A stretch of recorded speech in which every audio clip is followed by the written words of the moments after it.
오늘 여러분과 이야기할 선수는 뛰어난 스타 플레이어만큼의 퍼포먼스는 아니었지만 공수 가담 능력이 뛰어났던 선수, 가끔씩 터지는 원더골과 꽤 괜찮은 패싱 능력을 겸비했던 만능 육각형 미드필더, 유벤투스 유스팀에서 배출한 최고의 미드필더 중 한 명, 클라우디오 마르키시오입니다.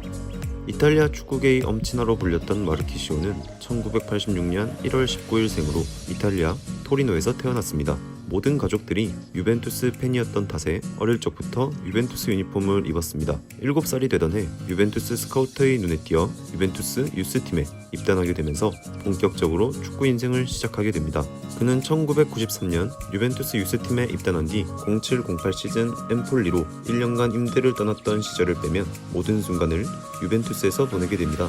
마르키시오는 유벤투스 유스팀이 배출한 최고의 미드필더로 일컬어지곤 하는데, 수많은 유스 선수들을 배출한 거대 구단임에도 불구하고 꾸준히 제자리를 지키며 활약한 선수는 2000년대의 마르키시오뿐이기 때문입니다. 유벤투스가 칼치오폴리 사건으로 인해 2006년 세리에 B로 강등되면서 대부분의 스타 플레이어들이 팀을 떠나게 됩니다.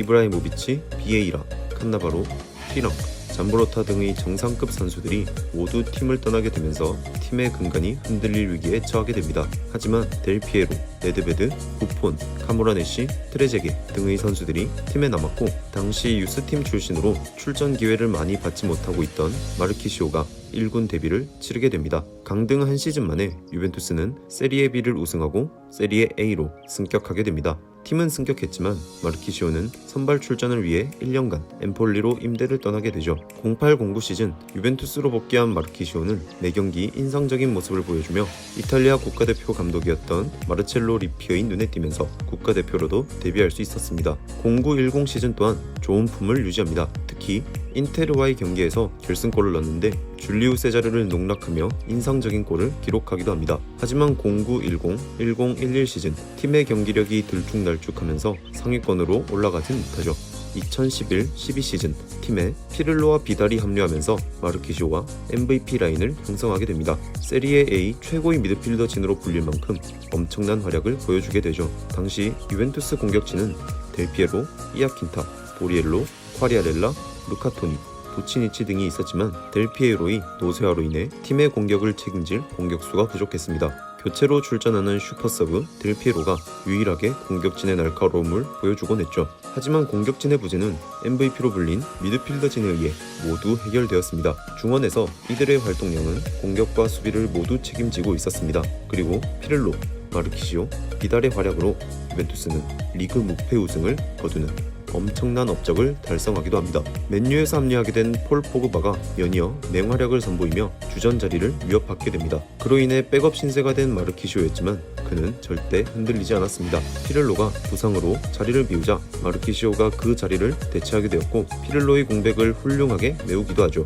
시즌 내내 선발과 교체를 오가며 활약한 마르키시오는 센스 있는 패싱 능력을 여러 차례 보여주었고, 문전까지 이르는 침투 능력과 과감한 수비 능력으로 팀의 사기를 끌어올리기도 합니다. 14-15 시즌 피렐로가 점점 활동 범위가 줄어들며 팀은 마르키시오를 그의 대체자로 기용하곤 합니다. 한층 더 노련해진 플레이 스타일로 시야면 시야, 움직임이면 움직임, 모든 것이 업그레이드된 모습을 보여줍니다.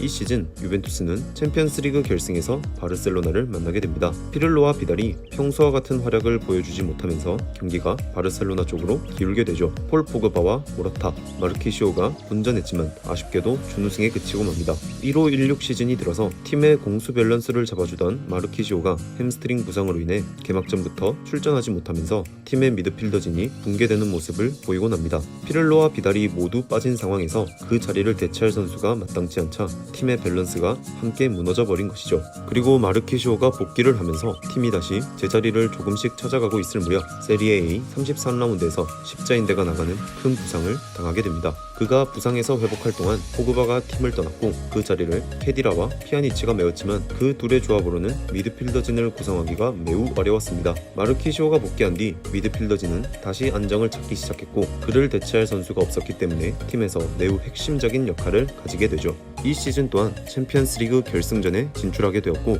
레알 마드리드를 만나게 됩니다. 하지만 레알 마드리드에 4대1 대패를 당하면서 다시 한번 우승의 꿈이 멀어집니다.